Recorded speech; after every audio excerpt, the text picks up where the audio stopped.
Thanks for tuning in to Discover Stories on Reimagine Radio. Before we get started, here's a word from our sponsor. Do you wish you had a voice in making some of the world's most popular websites more accessible? Fable is recruiting a community of paid assistive technology users who work from home to test websites and provide feedback on how they can be improved. We're currently recruiting testers who use Dragon, voice control, eye tracking, switch controls, and head mice. No resume, no cover letter, and no experience with user testing is required. Learn more and apply at www.makeitfable.com/community.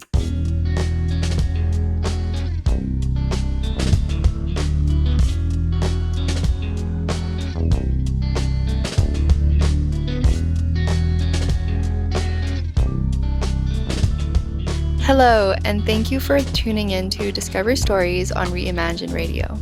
My name is Tanya Griffiths, your host and a student intern with VAMS while completing my social justice practicum. Today, we have the privilege of talking with Mylandra Zielinski-Douglas. Since graduating from the Capilano University Bachelor's of Music Therapy program in 2020, Mylandra has been working as a music therapist. She began her career working with seniors at a care home in West Vancouver and has since relocated to the prairies. Mylandra has worked with a variety of ages and populations, using music to connect with and support each individual she encounters. Hi, Mylandra. Thank you for joining us today. Hello. How are you? Good. Amazing. It's a beautiful sunny day here, so we love that. For some sunshine. Yeah, does it finally feel like spring for you? Oh, for sure. Things are like really melting and extra muddy and wet. Yeah, it's that transition phase. Exactly. Yeah. Amazing. So you're actually my first guest, so this is a very exciting episode for me. And I'm wondering if we can start off with you sharing what music therapy means to you and what it looks like for you. For sure. Well, I mean, there's a million definitions for music therapy, and I think even as a music therapist and other music therapists will have different ways to convey, I think, what it means. But for me, I think it really is using music as the medium or the method for therapy. So it's that point of connection, but it's also the co-facilitator of the therapy. So it's up to the music therapist to do the assessments, of course, and up to person's personal preference as well of what they enjoy and what will best serve them. But it's really using the music is the main source for everything. So what that looks like is different for everybody, but it's that purposeful use of music within a therapeutic relationship. Oh wow, that's really beautiful. I haven't actually seen what music therapy looks like, but the way you explain it, I can almost see it. Yeah, how you would use music between you and your client or a patient. Yeah, within that space. And is it usually, would you say that the goals for that environment are almost the same with like other like counseling treatments? Oh, for sure. I think you can use it among pretty much any of the domains that exist. So, like the social, emotional, cognitive, physical, musical, spiritual, those are all things that can be catered to with music. So, for example, if you have somebody who is socially isolated, who is not coming out into the world or trying to be a part of anything, by including them in a group, you're already including them in a social environment, which then will hopefully encourage by using music, maybe they will start singing or maybe they'll start tapping their toe. And next thing you know, there may be, oh, I remember that song when I was a child, or my grandma used to sing that to me. And I think that's the one beautiful thing about music is it's something outside of us that we all connect to.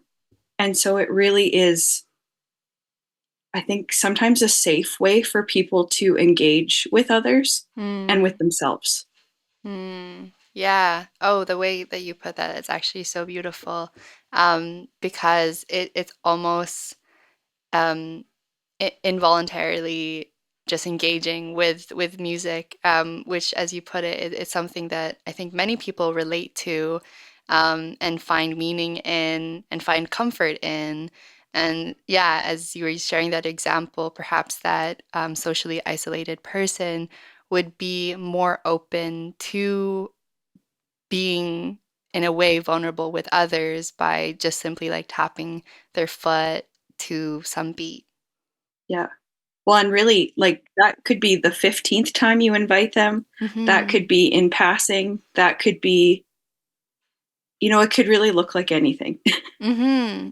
But I Hmm. think yeah, it sort of breaks a bit of a barrier for people Yeah. in a way that maybe other things might be a little scary, um, or maybe they wouldn't be willing to try. But because music is familiar and music is so enrobed in everything we do in every part of life, I think it is a bit of a companion in a way to sort Mm. of help Yeah. facilitate some of those things. So, Yeah, it's safe. It's safe and it's familiar, and it's not like using words or new vocabulary to explain one's, human experience, but yeah, just talking about just being in that space where music exists. And it does sound like music is so important to you. So how did you find your way into music therapy? well, it's kind of a long story, but I'll try to keep it concise. But Mm-hmm. I kind of grew up with music around all the time. I grew up dancing and I joined band as soon as I was old enough. So I started by playing flute, and I still actually get to play my flute every week, which is pretty lucky, and I get to be enjoying music in my own capacity. But Mm-hmm. yeah, so that has always been a part of my life. After I graduated from high school, though, I really thought I wanted to become a pilot, and I kind of followed that idea, dream, I don't know, direction, and wanted to fly for air ambulance because I always knew that I wanted to help people in some capacity. That's kind of something that I've always wanted as far as, I guess, my purpose or the thing that fills my cup in a way. Yeah.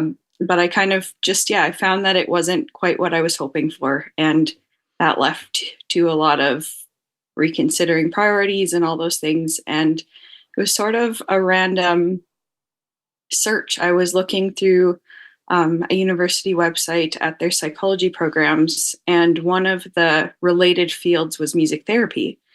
And I saw that combination of words, and I thought Mm. that sounds like it. Yeah. And so I, yeah, looked into what it was, and I shadowed a music therapist in Saskatoon here, and yeah, I was pretty sold. And Hmm. yeah, that led me to attending Capilano University in Vancouver. Um, and yeah, learning from some incredible music therapists there. Wow. Yeah, so it wasn't a straight line for you. You had to go through the hard way a little bit and like reach a wall and see that it isn't providing what you thought it would, and that's led you to your career now, and that's amazing. It seems like it's a very fulfilling path for you too. Oh, for sure. It's something about working with people, and I think if you work with people, you know that, right? Like you share your life with others. And yeah, we're all supposed to be in connection, I think. And Hmm. so I'm just blessed that I get to do work where connection is like one of the priorities, right? It's Hmm. one of the joys and the honor of being part of somebody's life and their journey. And yeah, I can't imagine doing anything else now. Oh wow. Oh, thank you for sharing that. That's yeah, I see how it's embedded to your identity and to your core, and that's a beautiful thing being in this field and knowing that you're not only choosing to be here, but you also want to be here, and you want to be you want to take this role of yeah, almost being a companion alongside music to somebody's life. Yeah, I like how you put that because I think really that is what it is. It's supporting people and what that looks like and sharing in this common language of music. So Oh, music is so powerful. Um, mhm. And you've shared that you've worked in different settings during your career so far, and you've worked with many folks with different disabilities. You've worked in long-term care, working with people with mental and physical limitations such as dementia and blindness in Vancouver. And you've also worked with kids with autism, traumatic brain injury, and dialysis patients. Currently, you're working in end of life and palliative care in Saskatchewan. So, how has it been for you to navigate and adapt to these spaces?